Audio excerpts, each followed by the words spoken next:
Од аспект на резултатите, ви кажав, јас очекував од 60 до 80, тие се 42.000, но сега влегуваме во нашите главни избори, тоа се парламентарните, оние за кои што ние практично имаме јадут во рака, а тоа се двајцата пратеници кои бевме веќе во собранието.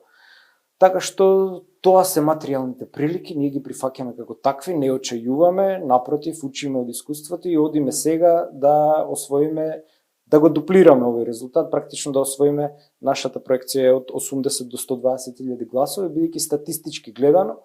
секогаш парламентарните избори имаат повисок одзив од претседателските и тој одзив во случајов изнесува цирка околу 100.000 гласови плюс кои што ќе излезат на гласање и тие се најчесто проопозицијски гласови и од тука ние очекуваме да растеме на парламентарните избори.